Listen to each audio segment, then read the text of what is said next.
Rabbil alamin wa bihi nasta'in ala umuri dunya waddin wassalatu wassalamu ala asrofil anbiya'i wal mursalin wa ala alihi wa sahbihi ajma'in. Amma ba'du.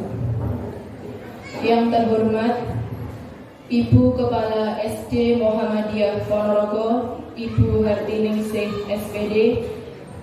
Yang kami hormati Bapak Ibu Guru, dan kita panjatkan puji syukur kehadirat Allah Subhanahu wa Ta'ala yang telah melimpahkan rahmat, taufik serta hidayahnya kepada kita sekalian sehingga kita dapat berkumpul di tempat yang insya Allah penuh berkah ini. Amin. Kedua kalinya sholawat serta salam semoga tetap terlimpahkan kepada junjungan kita Nabi Agung Muhammad SAW yang telah membawa umatnya dari zaman jahiliyah menuju zaman Islamiyah seperti yang kita alami sekarang ini. Ketiga kalinya saya di sini sebagai pembawa acara akan membacakan susunan acara pada hari ini. Yang pertama yaitu pembukaan, yang kedua murojaah, acara yang ketiga isian kepala sekolah, acara yang keempat diseminasi budaya positif oleh calon guru penggerak, dan acara yang terakhir penutup. Assalamualaikum warahmatullahi wabarakatuh. Waalaikumsalam warahmatullahi wabarakatuh. Innal hamdalillah nahmaduhu wa nasta'inuhu wa nastaghfiruh wa na'udzu billahi min shururi anfusina wa min sayyiati a'malina may yahdihillahu fala mudilla lahu wa may yudlilhu fala hadiya lahu. Asyhadu an la ilaha illallah wa asyhadu anna Muhammadan abduhu wa rasuluh la nabiyya ba'dah. Alhamdulillah, kita panjatkan puji syukur kehadirat Allah SWT yang telah melimpahkan rahmat, taufik dan hidayahnya kepada kita semua, sehingga pada siang hari ini kita masih dipertemukan dalam acara diseminasi budaya positif dari calon guru penggerak kita dalam keadaan sehat walafiat. Amin. Yang kedua, salawat serta salam tetap kita haturkan kepada junjungan kita, suri tauladan kita, yakni Nabi Muhammad Sallallahu Alaihi Wasallam, Bu Yuni, Bu Endang, dan Bu Farida. Amin. Tolong diikuti dengan baik semua. Kita niatkan belajar, mencari ilmu, dan kita kembangkan dan kita tularkan atau kita terapkan di sekolah atau di kelasnya masing-masing. Bung Kurniasih, disilakan. Bismillahirrahmanirrahim. Assalamualaikum warahmatullahi wabarakatuh. Sebelum acara diseminasi modul 1.4 budaya positif dari kami calon guru penggerak angkatan 7 Kabupaten Ponorogo, tidak ada salahnya kalau kita mengucapkan syukur sekali lagi kepada Allah Subhanahu wa Ta'ala, karena atas izinnya kita masih bisa melaksanakan aktivitas kita pada pagi hari ini dengan lancar dan tidak ada halangan suatu apapun. Amin. Selanjutnya, terima kasih kami ucapkan kepada Ibu Hati Ningsih selaku Kepala SD Muhammadiyah Ponorogo yang sudah memberikan waktu kepada kami untuk menyampaikan diseminasi modul 1.4. Tak lupa juga kami ucapkan terima kasih kepada Bapak Ibu Guru kelas 1 dan sampai kelas 6, Bapak Ibu Guru PAI, PJOK, dan tenaga kependidikan yang sudah meluangkan waktunya untuk menghadiri acara ini. Semoga sedikit dari kami nanti bisa memberikan manfaat kepada Bapak Ibu Guru semuanya, khususnya untuk meningkatkan mutu dan kualitas dari SD Muhammadiyah Ponorogo. Bapak Ibu, sebelum dilanjutkan, saya berdiri di depan di sini bukan berarti nanti saya lebih bisa, saya lebih tahu, saya lebih mengerti. Kita bersama-sama untuk sharing, kita berkolaborasi, kita bersinergi, kita bertukar pikiran, kita sharing tentang hal-hal baru yang nanti akan kita temui pada acara diseminasi. Baik, untuk menghemat waktu karena sudah siang, acara diseminasi pada siang hari ini mari kita mulai. Monggo Bu Farida. Lanjut saja langsung untuk diseminasi modul 1.4 budaya positif. Sebelumnya mari kita berangkat dulu dari pemikiran Ki Hajar Dewantoro. Mungkin Bapak Ibu sudah sangat mengenal Bapak Ki Hajar Dewantoro dan pemikiran beliau tentang pendidikan dan pengajaran. Di PMM sampun diwaos nggih? Sampun nggih? Nah, jadi saya tinggal mengulang saja apa pemikiran Ki Hajar Dewantara tentang pendidikan dan pengajaran. Bapak Ibu, pendidikan dan pengajaran yang disampaikan oleh Ki Hajar Dewantara ini merupakan usaha persiapan dan persediaan untuk segala kepentingan hidup manusia yang akan digunakan untuk hidup bermasyarakat maupun hidup berbudaya dalam arti yang seluas-luasnya. Karena kita sebagai pelaku pendidikan Bapak Ibu, maka sudah sangat seharusnya kita bisa menyiapkan, kita bisa mempersiapkan apa yang akan dipakai oleh anak didik kita. Untuk itu, Ki Hajar Dewantara juga mengungkapkan bahwa untuk mencapai itu, kita bisa melakukan pendidikan dengan cara yang pertama menuntut anak sesuai dengan kodrat alam dan kodrat zaman. Bapak Ibu, kodrat alam menika ingkang kados pripun? Sudah nggih di PMM kemarin. Jadi kalau kodrat alam menika Bapak Ibu harus kita sesuaikan dengan nilai-nilai budaya kita. Zaman boleh maju, tapi nilai-nilai budaya kita harus tetap kita pegang. Masukan dari budaya luar banyak sekali. Wong YouTube di mana-mana, Instagram oke, Facebook iya. Budaya dari luar kan sangat mudah, tetapi tidak semuanya bisa kita terima. Harus kita sesuaikan dengan budaya yang ada di Indonesia, tidak meninggalkan budaya Indonesia sendiri. Kemudian yang selanjutnya adalah kodrat zaman. Dalam menjalankan pendidikan dan pengajaran, kita tidak bisa memaksakan anak didik kita untuk belajar seperti kita saat SD dulu. Kita tidak bisa. Anak didik kita itu sudah anak di zaman abad 21, 4.0, HP udah biasa. Nek kita dulu mau telepon harus ke wartel. Nek sekarang HP di rumah harus nyepak, nggak hanya satu, bahkan bisa 2 atau 3. Nah, di kemajuan zaman yang seperti itu yang harus kita masukkan dalam proses pendidikan dan pengajaran anak didik kita. Jadi jangan sampai pembelajaran kita itu meninggalkan kemajuan zaman tadi. Boleh dengan menggunakan seperti sekarang saya menggunakan LCD proyektor, kemudian pemanfaatan handphone untuk pembelajaran itu juga boleh, karena memang harus digunakan biar kita tidak ketinggalan zaman. Ngerti nggih?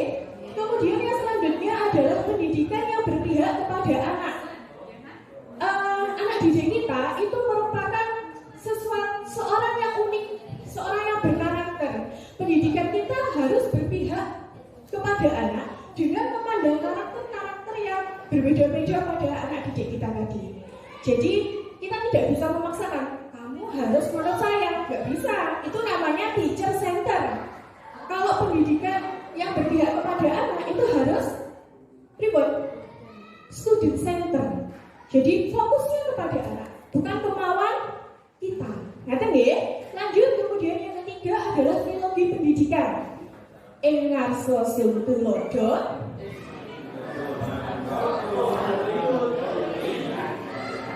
artinya nggih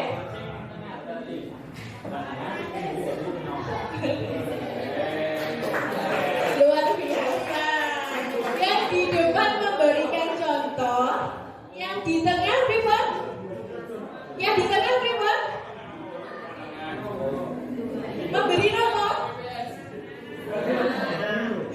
Yang di tengah memberi nama motivasi, yang di belakang mendorong. Jadi sebagai seorang guru kita harus memberi teladan yang baik kepada anak didik kita, harus mampu memotivasi anak didik kita, dan harus mampu mendorong anak didik kita. Biar apa? Ya tadi berkembang sehingga mereka mampu dan siap ketika hidup dalam bermasyarakat. Lanjut Bu Farida. Nah, ini ada sekolah dan ada guru. Kita mau buat anak kita yes, mau buat anak kita oke, ada di sekolah.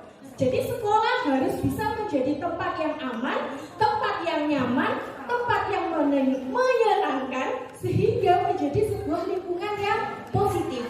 Karena lingkungan yang positif itu akan menghasilkan sebuah pembelajaran yang berpihak kepada anak, yaitu pembelajaran yang interaktif, pembelajaran yang menyenangkan, pembelajaran yang menantang, dan pembelajaran yang mampu menumbuhkan karakter-karakter baik dan mengembangkan bakat minat. Sampun dilakukan nggih? Sampun nggih? Alhamdulillah. Semoga nanti semakin baik dan semakin baik untuk meningkatkan kualitas pendidikan kita. Nah, guru seorang penciptaan lingkungan positif itu tadi. Jadi kita harus memberikan karakter-karakter baik, kebiasaan-kebiasaan baik yang kepada anak didik kita. Nah, itu diharapkan bisa menjadi sebuah karakter baik, akhirnya berkembang menjadi sebuah budaya positif. Pak, setunggal mawon contoh budaya positif yang sudah ada di SD Muhammadiyah apa Pak Mus? Anak-anak kalau mau izin keluar kelas itu sudah mengatur gurunya izin seperti itu. Salah satu penanaman karakter yang baik, ketika mau keluar harus izin dulu, boten nyelonong mawon. Itu kan kita sudah dapat satu nilai sopan santun yang nanti diharapkan dapat berkembang di rumah maupun di lingkungan yang lain. Lanjut Bapak.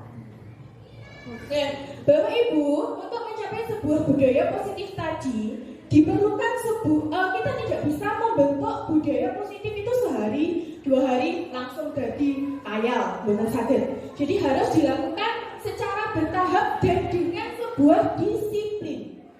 Sebelum ke disiplin positif Bapak Ibu, Pak Ari yang sewu minta tolong kita gambarkan saja nih. Pak Ari memiliki sesuatu yang sangat berharga di tangannya, berharga sekali.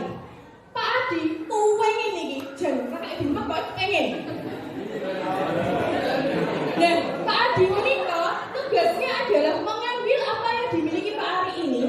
Boleh dimarahi, boleh diintimidasi, boleh ditukari. Tetapi ketika Pak Ari tidak mau membuka tangannya ini, itu atas semauannya siapa Bapak Ibu? Ketika Pak Ari tidak mau membuka tangan ini, walaupun yang Pak Adi ditutuki, wis di omneni sembarang kalian, tapi tetap tidak mau. Itu karena kemauannya siapa? Pak Ari atau Pak Adi? Pak Ari. Pak Ari ketika mau membuka tangan ini juga atas kemauannya siapa? Pak Ari sendiri. Jadi disiplin itu sebenarnya ini kemampuan untuk mengontrol diri, untuk memilih tindakan yang mengacu pada nilai-nilai yang kita hargai agar tercapai tujuan mulia yang diinginkan dengan penuh tanggung jawab dan tanpa terperintah orang lain. Muncul dari mana Bapak Ibu? Laras Jos. Muncul dari diri sendiri. Nah, kemudian nilai-nilai yang ingin kita sampaikan di sini di sekolah tentunya harus kita teruskan muaranya nanti harusnya kemana? Bu Farida yang satu. Nah, meniko. Kenapa Bapak Ibu? Profil pelajar Pancasila. Jadi diharapkan nanti dengan adanya disiplin positif itu anak-anak kita bisa mencapai ini semua Bapak Ibu. Beriman dan bertakwa kepada Tuhan Yang Maha Esa, mandiri, bernalar kritis, kemudian berkebinekaan global, gotong royong dan kreatif. Ngerti nggih? Bapak Ibu, untuk mencapai sebuah disiplin seperti tadi Pak Ari melakukannya karena keinginan Pak Ari. Ternyata keinginan Pak Ari untuk membuka ataupun tetap mempertahankan itu adalah sebuah motivasi dari dalam diri kita. Jadi menurut Dian dan Gosen, jadi ketika orang melakukan sesuatu itu mesti ada penyebabnya. Yang pertama apa? Menikah. Yang pertama adalah untuk menghindari ketidaknyamanan atau hukuman. Hari ini panjenengan datang ke desiminasi menikah karena apa Bapak Ibu? Apakah alasan yang pertama menikah? Alhamdulillah tidak ada yang menyebutkan bahwa ini adalah alasan yang pertama untuk datang ke desiminasi. Karena ini merupakan titik terendah paling rendah ketika orang mau datang ke sebuah acara. Jadi ketika mau melakukan sesuatu, kok dia ini orang dihukum. Nah itu adalah titik terendah bagi seseorang. Alhamdulillah. Lanjut Bufa yang kedua. Yang kedua adalah untuk mendapatkan imbalan atau penghargaan dari orang lain. Cie teko, cie datang. Sebenarnya seperti itu. Jadi mendapatkan penghargaan dari orang lain ketika datang ke sebuah tempat atau ketika melakukan sesuatu berpengen oleh cie itu tadi. Kita tidak bisa seperti itu. Kemudian yang ketiga, untuk menjadi orang yang mereka inginkan dan menghargai diri sendiri dengan nilai yang mereka percaya. Bapak Ibu, motivasi kita dalam disiplin positif itu yang ketiga menikmati untuk menjadi orang yang mereka inginkan dan menghargai diri sendiri dengan nilai yang mereka percaya. Kalau motivasi 1 dan 2 itu masih motivasi eksternal, saya ada embel-embel. Tapi kalau sudah yang ketiga, motivasi ini muncul dari diri sendiri. Tugas kita adalah mewujudkan motivasi ini pada diri anak didik kita. Bismillah, sakit nggih. Lanjut Bapak. Nah, untuk mewujudkan sebuah sendiri itu ada dua hal yang ada istilah hukuman. Pernah dia menghukum muridnya? Pernah dia menghukum muridnya? Gak garap PR, garapnya coba menang. Biasanya kan seperti itu. Jadi hukuman itu merupakan tindakan terhadap sebuah pelanggaran yang telah dibuat oleh seseorang. Sifatnya satu arah. Orang lain, anaknya nggak setuju. Itu kor awalnya dewe pak ngomong. Garapan. Tapi kan bocahnya tidak menyetujui hal itu, mana loh? Terus kemudian yang kedua, hukuman itu membuat tidak nyaman. Siapa yang suka dihukum? Nggak ada kan? Kemudian yang ketiga, hukuman itu sifatnya memaksa dan bisa berupa hukuman fisik maupun psikis yang menyebabkan ini. Yang kelima, rendah diri. Terus kau neno dihukum mana? Nah itu nanti takutnya malah seperti itu. Lanjut Bapak. Nah, selanjutnya adalah penghargaan. Bapak Ibu, ketika muridnya bisa mengerjakan soal, pernah nggak diberi hadiah? Pernah ya? Boleh nggak sih sebenarnya memberi hadiah itu? Boleh. Tapi sebenarnya Bapak Ibu, menurut Alfikon, penghargaan maupun hukuman itu sebenarnya adalah cara-cara mengontrol perilaku seseorang yang menghancurkan potensi untuk pembelajaran yang sesungguhnya. Karena motivasinya bukan intrinsik, tapi ekstrinsik dan oleh hadiah. Nah, penghargaan menikah dampaknya luar biasa, memberikan pengaruh jangka pendek dan jangka panjang. Nek gak diwai hadiah, gak garap. Nah, itu contohnya. Lanjut, Bapak. Yang kedua, tidak efektif. Mergolek nang hadiah ini gak gelem. Tidak mau. Jadi harus menunggu penghargaan dulu, baru dia mau mengerjakan. Yang ketiga, penghargaan merusak hubungan. Contohnya bagaimana? Jadi begini, di kelas enak yang pinter, ada yang pinter juara 1, akhirnya sama pak gurunya diberi hadiah. Nah, yang tidak mendapat hadiah ini yang kemudian akan iri, kemudian wah saya diberi hadiah aku enggak, padahal aku ini bisa garap loh. Nah itu loh yang bisa menyebabkan penghargaan itu merusak hubungan. Lanjut, mengurangi ketepatan. Garapnya malah asal-asalan, mengerjakannya malah asal-asalan. Mergo karena yang dikejar hanya ya. Lanjut, menurunkan kualitas. Nek nggak ada hadiah tidak mau mikir, bahkan kadang-kadang nyontoh aja sebenarnya mengerjakan. Nah seperti itu. Lanjut, mematikan kreativitas. Kalau ada hadiah, mereka akan mau berusaha.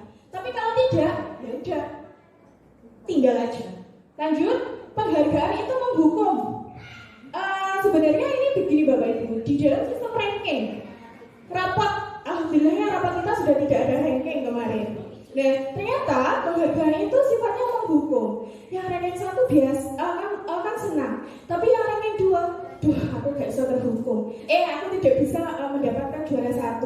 Apalagi kalau nilainya KCE cuma koma, misalnya seperti itu. Nah, itu akan membuat penghargaan bersifat menghukum.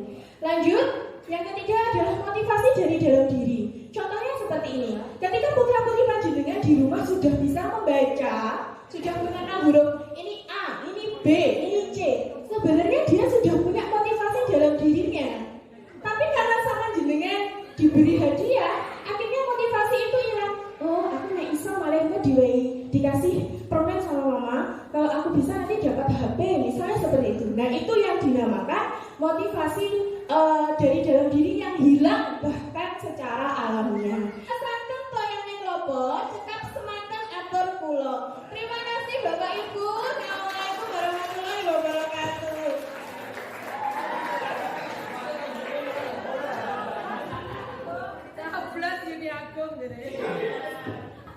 Terima kasih disampaikan kepada Bu Yuni Agung Kurniasi atas pemaparan materi yang berkualitas. Selanjutnya dilanjutkan pemateri yang kedua atau pemaparan materi yang kedua oleh Bu Endang Sulastri. Disilakan. Bismillahirrahmanirrahim. Assalamualaikum warahmatullahi wabarakatuh. Saya melanjutkan materi dari ini. Untuk materi yang saya sampaikan nanti yaitu nilai-nilai kebajikan, yang kedua yaitu keyakinan kelas, dan yang ketiga adalah kebutuhan dasar. Yang sebelum ke materi, saya ingin ada ice breaking. Coba Bapak Ibu yang bisa jawab nanti bisa angkat tangan. Gambar yang pertama ini gambarnya seperti ini, tebak peribahasa plus maknanya. Kalau simpen bukan bisa. Saya ajak mikir dulu, siap-siap saja mikir dulu. Mungkin ada yang bisa? Belum? Badak, belum. Monggo. Bukan. Peribahasa Bapak. Bukan. Apa ya?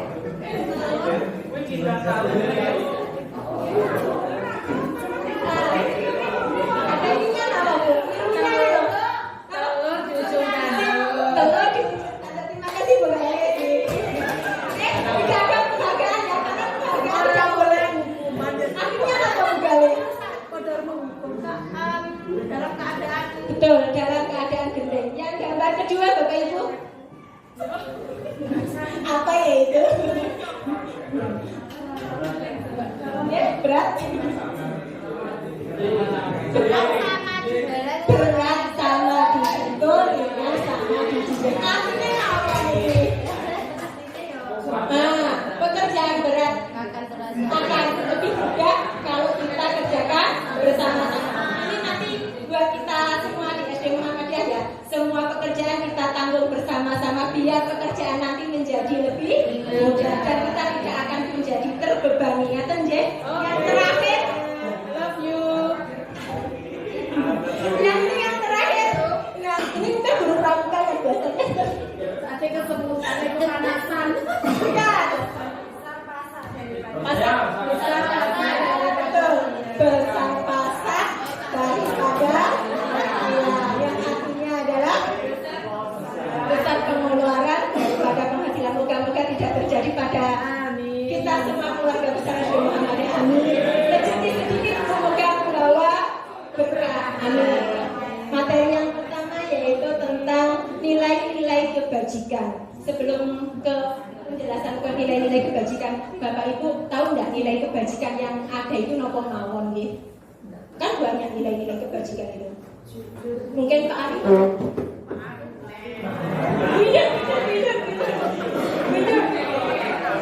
Jujur ya Bu. Jujur, kamu malih. Menghargai orang lain. Berkata sopan, masih banyak nggih. Yang ini adalah nilai kebajikan itu adalah sifat-sifat positif manusia yang merupakan tujuan mulia yang ingin dicapaikan setiap individu. Menurut Dr. William Gesser pada teori kontrol menyatakan bahwa setiap perbuatan memiliki tujuan, sedangkan Jane Dawson mengatakan bahwa dengan mengaitkan nilai-nilai kebajikan yang diyakini seseorang, maka motivasi intrinsik, motivasi dalam diri itu akan terbangun sehingga menggerakkan motivasi dalam untuk dapat mencapai tujuan yang diinginkan.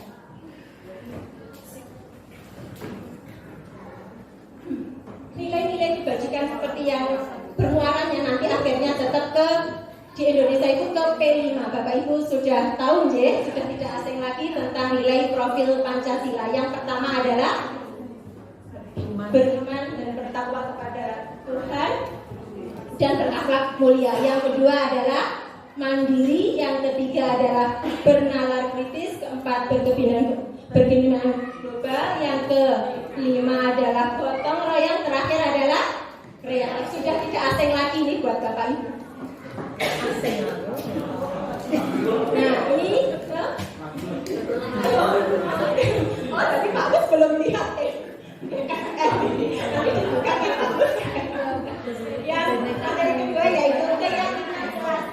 Ini ada, mungkin Bapak Ibu ada yang pertama, mengapa toh keyakinan kelas? Mengapa bukan peraturan kelas? Ada yang kenapa disebut dengan keyakinan kelas bukan peraturan kelas?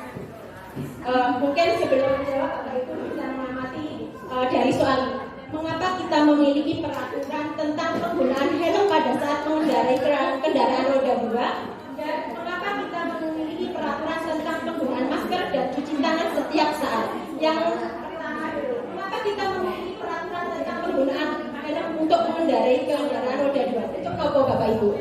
Keselamatan. Betul, kesehatan. Nah, ini loh, nilai keselamatan, nilai kesehatan itulah yang kita sebut dengan suatu nilai keyakinan kelas, yaitu nilai-nilai kebajikan universal yang disepakati secara tersirat dan tersurat. Nilai-nilai kebajikan bahwa menekankan pada keyakinan seseorang akan lebih memotivasi dirinya. Contohnya gini, kalau yang ini peraturan ya, kalau jawaban yang pertama tadi peraturan itu modelnya gini. Nak, pakai helmmu, di sana itu loh nanti ada razia. Oh nak, nanti pakai maskernya, kalau nggak pakai masker akan tidak boleh masuk lokasi itu. Itu namanya peraturan. Anak tidak dilibatkan, tidak diberitahu tujuannya untuk melakukan nilai keyakinan tadi. Pembentukan keyakinan. Yang pertama yaitu keyakinan kelas bersifat lebih abstrak daripada peraturan. Yang kedua, keyakinan kelas itu berupa pernyataan universal. Yang ketiga, pernyataan keyakinan kelas itu bersifat bentuknya positif. Bapak Ibu saya yakin sudah paham kalimat negatif ya. Kalimat negatif itu yang ada katanya tidak, jangan, dilarang. Jadi nanti kalau membuat keyakinan kelas, mohon menggunakan kalimat positif. Contohnya gini, dilarang membuang sampah. Jadi diubah jadi kalimat positifnya gimana? Buanglah sampah pada tempatnya. Yang berikutnya yaitu keyakinan kelas hendaknya tidak terlalu banyak, karena kalau terlalu banyak siswanya akan bingung. Lebih baik sedikit tapi anak lebih hafal apa-apa keyakinan kelas yang pernah disepakati. Keyakinan kelas sebaiknya sesuatu yang dapat diterapkan di lingkungan. Jadi nanti anak waktu membuat keyakinan kelas, anak dilibatkan. Apa sih yang mau diinginkan di kelasnya tersebut? Yang berikutnya, semua warga kelas, terutama satu kelas semuanya, itu dilibatkan dalam pembuatan keyakinan kelas untuk kegiatan yang akan datang. Terakhir yaitu bersedia meninjau kembali keyakinan kelas dari waktu ke waktu. Misalkan satu semester kalau perlu diubah lagi keyakinan kelasnya. Ngerti ya? Yang ini contoh peraturan dan nilai kebajikan yang dituju. Yang satu, kembalikan barang pada tempatnya. Itu peraturan. Nilai kebajikannya adalah untuk melatih bertanggung jawab. Yang kedua, hadir di sekolah 15 menit sebelum pelajaran dimulai. Nilai yang dituju adalah komitmen dan disiplin. Yang ketiga, dilarang mengganggu orang lain. Jadi untuk menghormati dan menghargai. Bergantian atau menunggu giliran, yaitu untuk menghormati orang lain. Langkah-langkah keyakinan kelas. Ini langkah-langkah yang pernah saya terapkan di kelas saya, terutama nggih. Saya membuat keyakinan kelas modelnya yang pertama ini berdiskusi tentang keyakinan kelas. Jadi saya buatnya gini Bapak Ibu. Saya menyiapkan kertas tempel sama kertas folio besar itu saya tempelkan di papan tulis. Setiap anak dapat 2 kartu warna berbeda. Warna satu misalkan saya kasih warna merah dan yang satunya warna hijau. Yang warna merah nanti anak saya minta untuk menuliskan apa keinginan yang diharapkan di kelasnya tersebut. Biar dia nyaman, biar dia kerasan di kelas, apa saja yang dia inginkan. Terus yang ke warna satunya, warna hijau itu untuk solusinya gimana? Untuk solusi yang dia inginkan itu bagaimana? Contohnya gini, anak pengennya kelasnya jadi rapi, jadi bersih. Jadi solusinya adalah nanti anak dibuat jadwal piket dan mengerjakan jadwal piket sesuai jadwalnya. Yang kedua yaitu menempelkan keyakinan kelas di tempat yang saya sediakan tadi. Jadi setiap anak setelah menuliskan nanti ditempelkan di 2 tempat yang berbeda. Ada yang tempat harapan warna merah, yang satu warna hijau untuk solusinya. Setelah ditempelkan, nanti menyimpulkan bersama-sama. Jadi kita membuat kesimpulan bersama-sama yang jadi keyakinan kelas karena jumlah muridnya kan terlalu banyak tadi 32. Terus biasanya juga ada yang sama, makanya dibuat kesimpulan, diringkes. Biasa saya buat jadi 5 keyakinan kelas.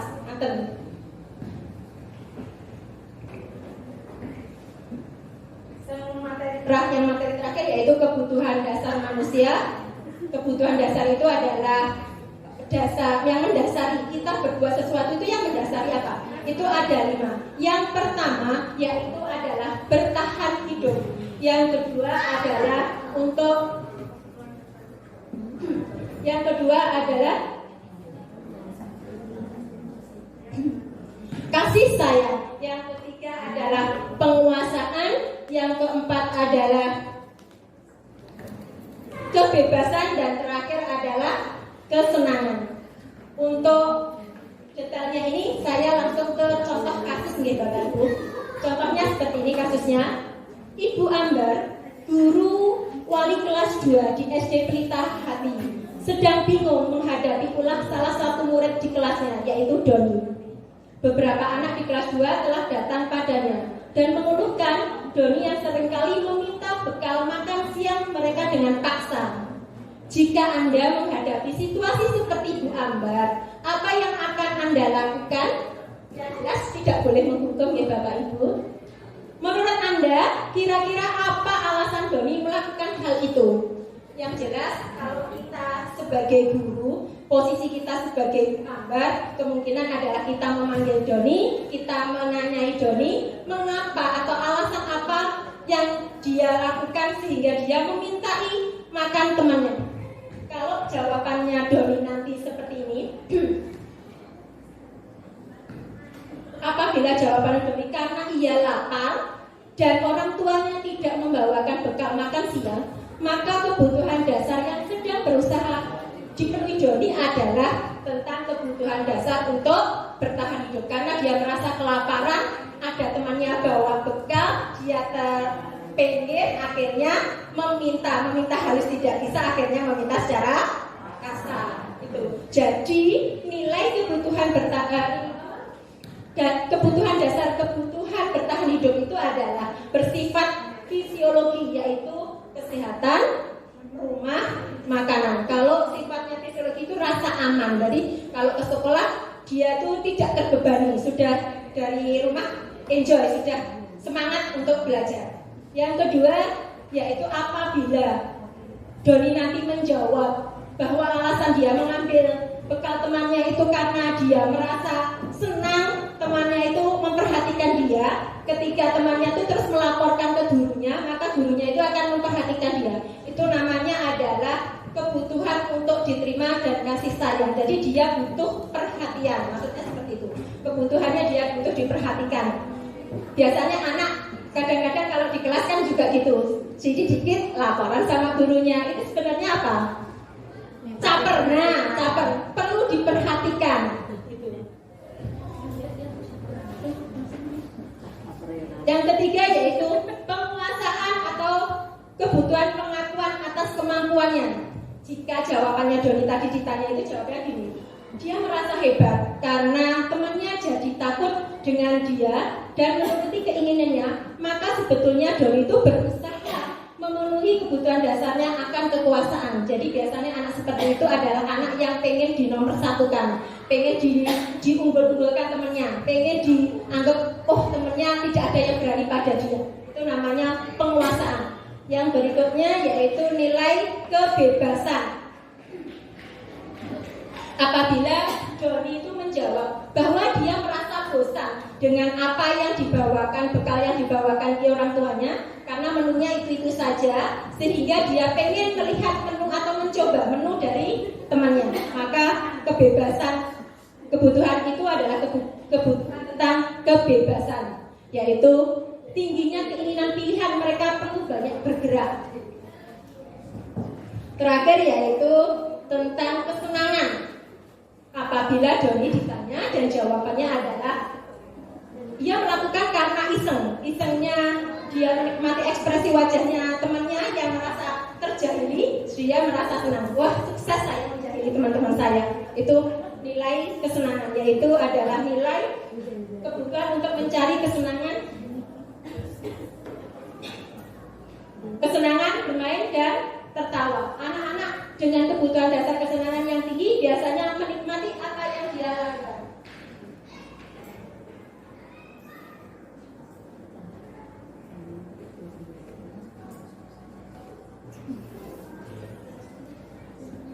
benturnya waktu, saya buat kasusnya satu saja, yang satu nanti di lain kesempatan ya Bapak Ibu.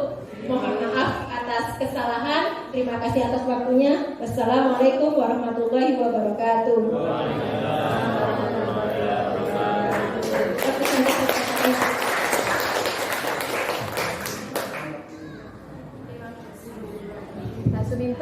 Terima kasih atas pemaparan materi dari Bu Endang yang dapat menambah wawasan kita berkaitan dengan pendidikan di lingkungan sekolah ini. Selanjutnya pemaparan materi yang terakhir yaitu dari Bu Farida Hasnawati. Waktu dan tempat disilahkan. Oke, terima kasih atas waktunya Bu Hima. Assalamualaikum warahmatullahi wabarakatuh.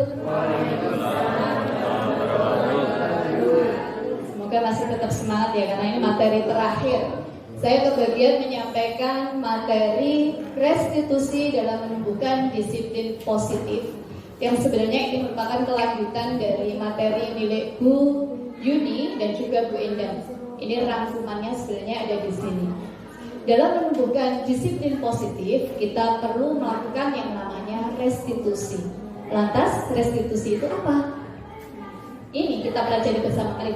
Restitusi itu merupakan suatu proses kolaborasi yang mengajak siswa mencari solusi secara bersama-sama yang nantinya pada akhirnya akan menumbuhkan kesadaran dirinya untuk menjadi untuk berpikiran positif, menjadi sesuatu yang mereka inginkan, dan bagaimana mereka memperlakukan orang lain. Ini menurut dosen tahun 96. Nah, jadi saat murid-murid kita itu melakukan suatu kesalahan, apa yang harus dilakukan guru? Apakah dia dihukum? Apakah dia akan diberi peringatan? Apakah cukup dimaafkan, dibiarkan begitu saja? Itu merupakan langkah restitusi.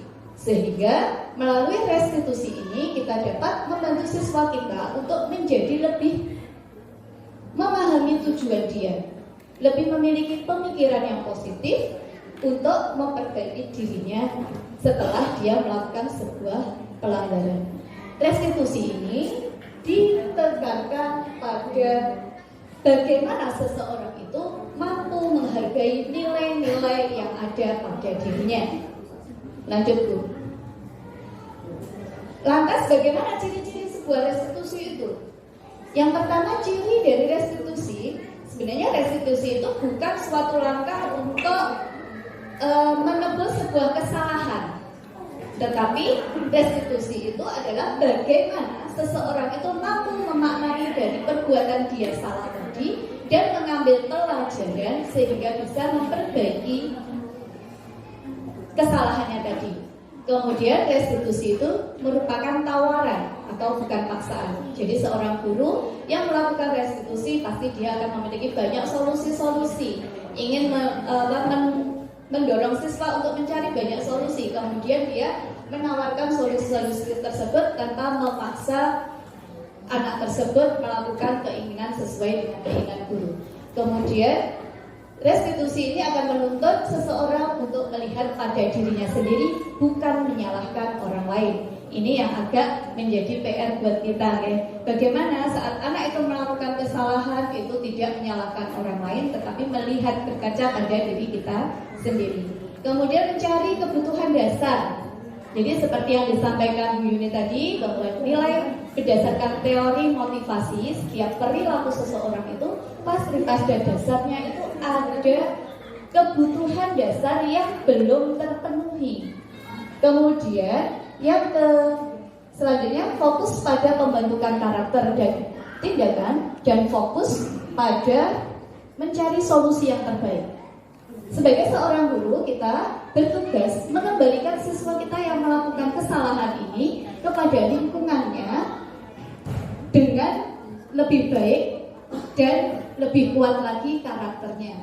Kemudian bagaimana kita melakukan restitusi agar anak kita saat melakukan kesalahan kemudian kembali pada kelompoknya dia menjadi lebih baik lagi, maka kita bisa melakukan pendekatan. Pendekatannya adalah segitiga restitusi. Dalam segitiga restitusi ada 3 langkah yang harus kita lakukan. Sebenarnya Bapak Ibu mungkin dalam waktu menyelesaikan masalah anak-anak pernah melakukan segitiga restitusi ini, tapi mungkin tidak lengkap atau masih acak seperti itu.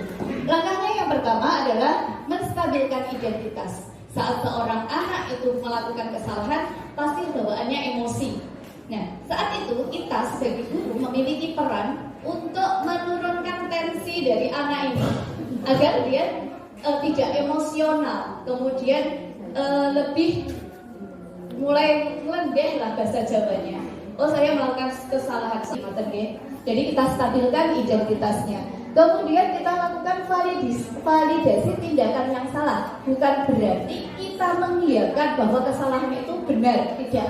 Tetapi kita pada validasi tindakan yang salah ini mengajak anak untuk berefleksi, merefleksikan diri. Apakah tindakan saya tadi itu sudah benar atau enggak ya? Diterima oleh lingkungan saya atau tidak? Itu maksud dari validasi tindakan yang salah. Yang ketiga adalah menanyakan keyakinan. Lanjut.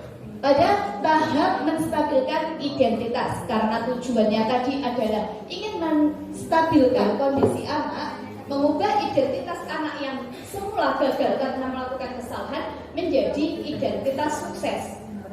Maka seorang guru akan, saat ada anak yang melakukan kesalahan, yang dilakukan adalah tentu saja bertanya, kenapa toh tadi kamu melakukan seperti itu? Oh, ternyata kesalahan itu setiap orang pasti pernah melakukan. Semua manusia itu tidak ada yang sempurna, pasti suatu saat pernah melakukan kesalahan. Ini dalam rangka kita mengidentifikasi, menstabilkan identitas dari anak. Kemudian yang kedua adalah, langkah kedua adalah memvalidasi tindakan yang salah, yaitu kita mengajak anak untuk merefleksikan dirinya. Apakah tindakannya ini sudah benar atau salah? Biasanya seorang guru akan bertanya mengenai untuk memvalidasi ini dengan bertanya, kalian sebenarnya itu sudah bisa loh melakukan lebih dari itu sebenarnya. Misalkan anak marah sama temannya, dia mukul temannya, sebenarnya kamu bisa loh lebih dari itu, jadi sampai berdarah-darah bisa. Tetapi ada langkah yang lebih bagus daripada itu. Kira-kira apa? Kita validasi. Benar nggak tindakan tadi itu salah? Kamu yakin nggak tindakan tadi itu sebenarnya salah itu benar nggak? Gitu. Nah, di sini seorang guru harus memiliki kemampuan untuk memahami anak pada saat anak itu melakukan kesalahan. Jadi guru harus paham betul alasan anak itu melakukan tindakannya itu apa. Jadi tidak terbawa emosi. Biasanya kalau kita seperti itu terbawa emosinya terlebih dahulu, kita tidak mau memahami anak, sehingga anak merasa tersudutkan seperti itu. Jadi pada validasi tindakan yang salah ini kita mengharapkan anak itu merasa dirinya dipahami, tindakannya itu dipahami oleh orang lain, sehingga dia merasa nyaman. Dia mau bercerita sebenarnya apa yang dia inginkan. Setelah kita melakukan validasi tindakan yang salah ini, kita bisa melakukan yang namanya menanyakan keyakinan. Saat anak sudah menerima dirinya bersalah, dia mengakui kesalahannya, maka kita menanyakan keyakinan. Sebenarnya kamu itu pengennya jadi orang yang seperti apa? Sebenarnya keyakinan yang kamu miliki itu apa? Seperti itu. Ini untuk menanyakan keyakinan. Sehingga saat kita sudah melakukan restitusi ini, diharapkan anak sudah memiliki gambaran akan dirinya dia nanti seperti apa. Dan kalau anak sudah memiliki gambaran, oh saya nanti mau seperti ini, memperbaiki kesalahan saya dengan seperti ini, misalkan gitu, dengan cara A. Maka tugas guru adalah mendukung anak, kemudian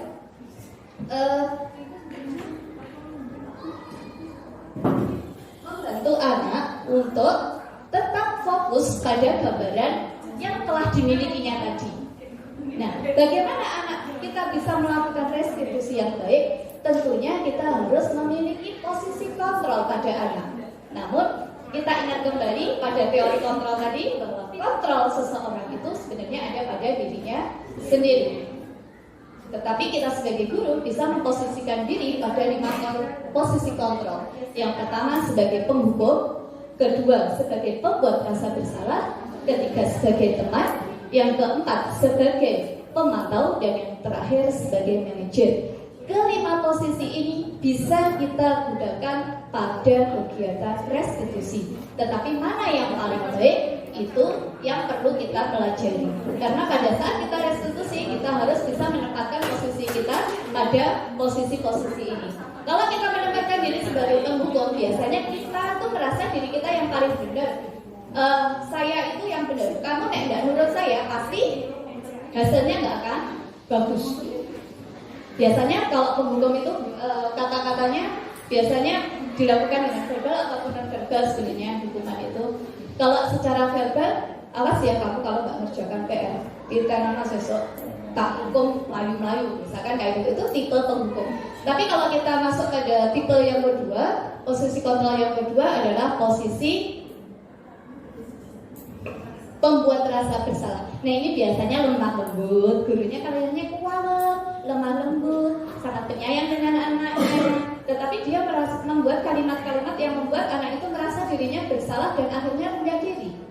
Contohnya kalimat yang sering digunakan, ya Allah, mbak ibu diulangi toh, arti masuk mana kok yurani mentok, minta tolong dong, kita kan temen kayak gitu. Itu namanya membuat rasa bersalah. Dengan begitu anak itu akan merasa bahwa oh saya itu salah, menyebabkan orang lain itu merasa tidak nyaman dekat dengan dia.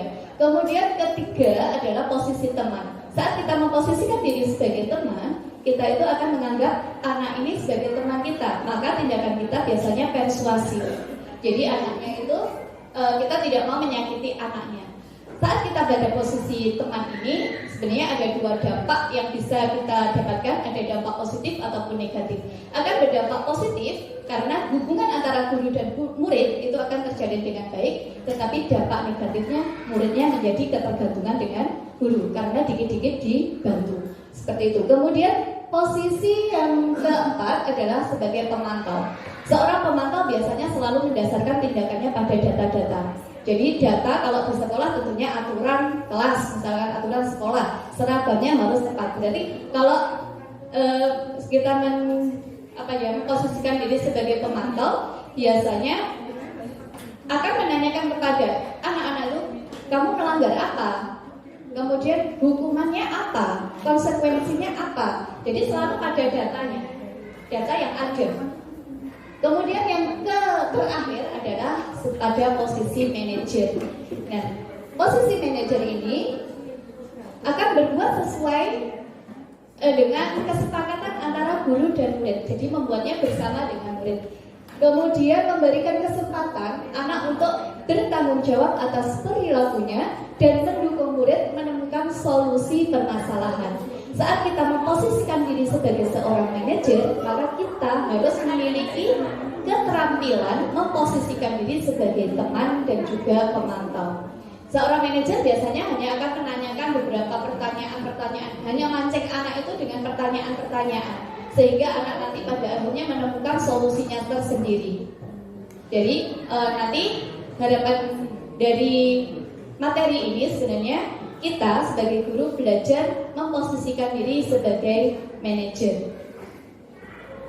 Jika kita menginginkan murid kita itu menjadi manusia yang merdeka, kemudian pengen menjadi mandiri dan memiliki tanggung jawab, maka kita harus melakukan restitusi yang nantinya dapat membuat anak itu memiliki kemampuan menjadi manajer bagi dirinya sendiri.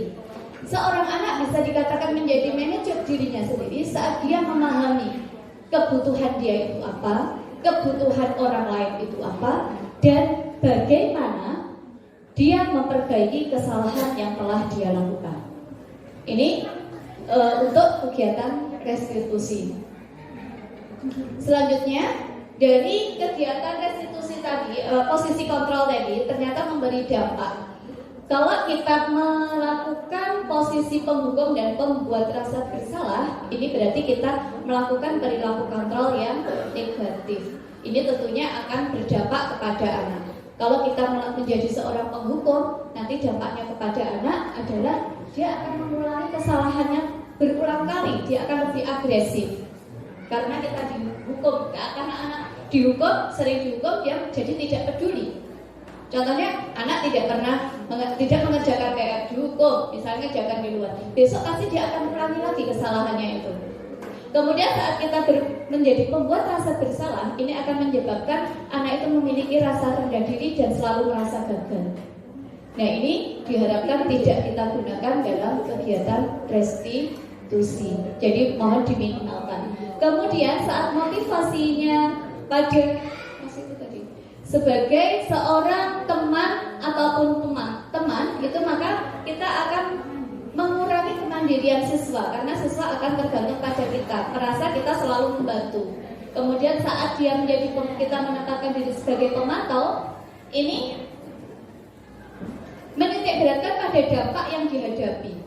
Jadi dia selalu memikirkan dampaknya apa ya. Kalau aku naik kayak gini, aku pasti dihukum gini. Kalau aku seperti ini, aku dapat ini. Ini jadinya seperti itu. Tapi kalau kita menempatkan diri sebagai manajer, maka anak akan berusaha untuk mengevaluasi dirinya dan menjadi orang yang lebih baik. Nah, ini adalah kontrol diri yang kita harapkan dari siswa-siswa kita. Selanjutnya,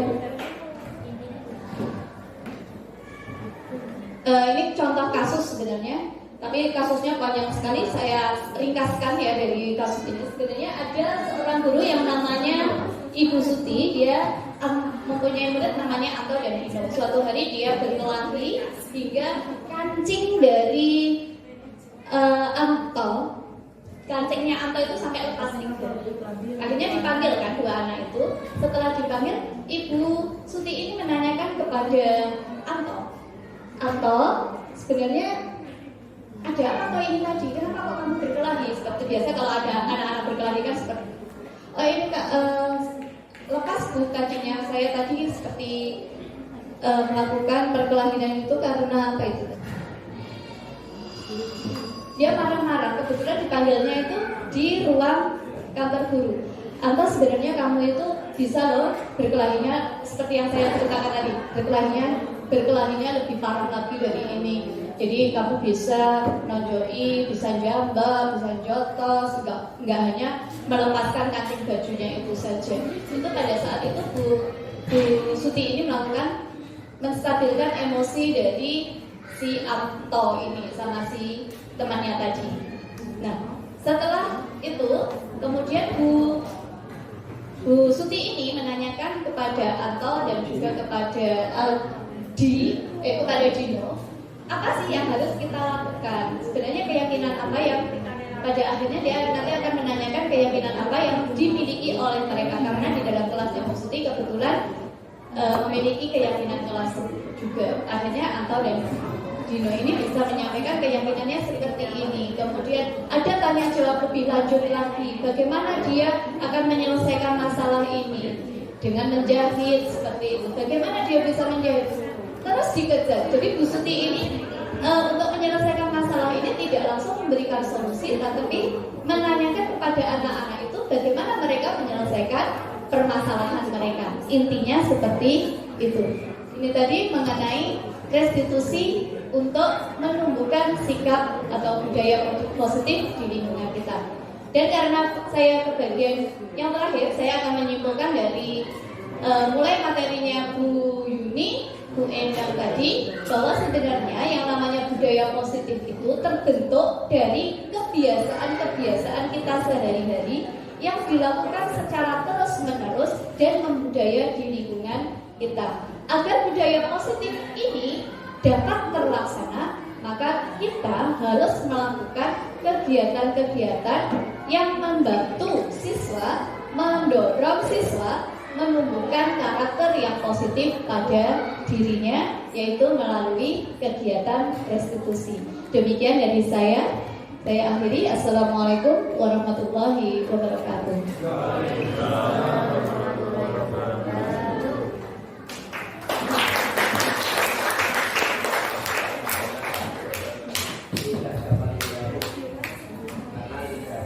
Disampaikan terima kasih kepada Bu Farida Hasnawati yang telah memberikan pemaparan materi yang sangat-sangat menginspirasi kita dalam pembelajaran di sekolah. Baik, untuk memasuki acara selanjutnya yaitu sesi tanya jawab. Silakan untuk Bapak Ibu guru bisa bertanya bagi yang dirasa ada yang kurang paham atau bisa juga sharing-sharing tentang pembelajaran di kelas. Monggo bisa tunjuk tangan untuk mempersingkat waktu nggih.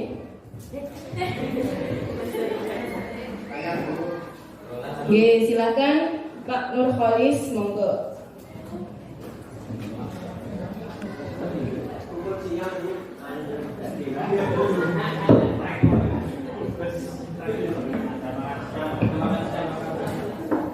Assalamualaikum warahmatullahi wabarakatuh.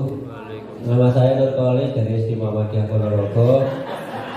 Ingin menanyakan tadi dari penjelasan Ibu Yuni, kita tidak boleh memberi hadiah kepada siswa kita.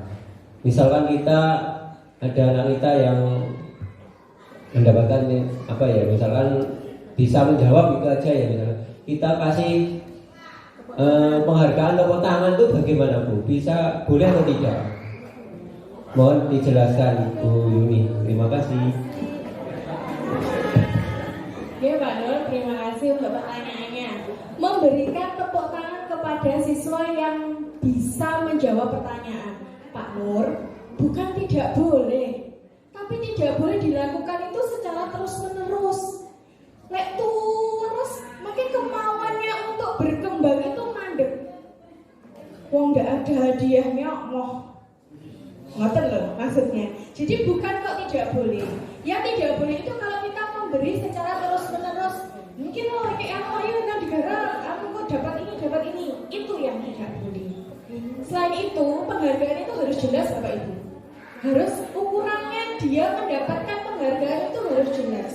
Nggak asal kita memberikan hadiah, bisa mengerjakan keluar. Nah ternyata pekerjaannya salah kan ya tidak bisa diberikan penghargaan. Ngaten nggih Pak Nur? Iya, terima kasih.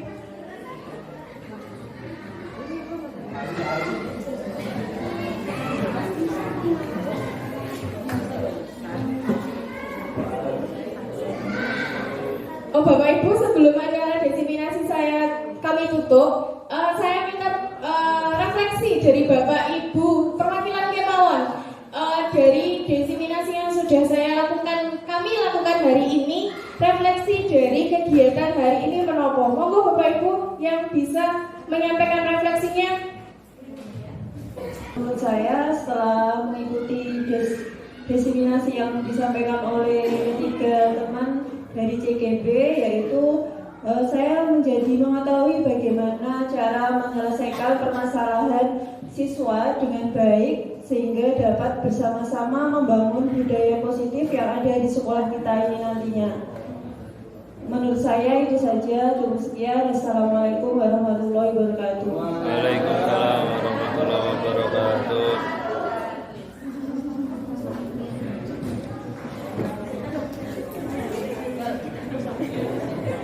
Alamin, kegiatan diseminasi disiplin positif hari ini telah terlaksana. Mohon maaf, alhamdulillah pelaksanaan diseminasi budaya positif hari ini telah terlaksana dengan baik. Terima kasih kami ucapkan kepada 3 calon guru penggerak yang telah memaparkan materi dengan baik. Semoga dengan adanya diseminasi budaya positif dapat memotivasi kita untuk menciptakan tindakan yang lebih tepat terhadap peserta didik agar tercipta lingkungan sekolah yang nyaman dan lebih baik lagi. Amin. Baik, memasuki acara yang terakhir yaitu penutup. Marilah acara pada siang hari ini kita tutup dengan doa kafaratul majlis dan hamdalah. Subhanakallahumma wa bihamdika asyhadu an la ilaha illa anta astaghfiruka wa atubu ilaik. Walhamdulillahirabbil alamin.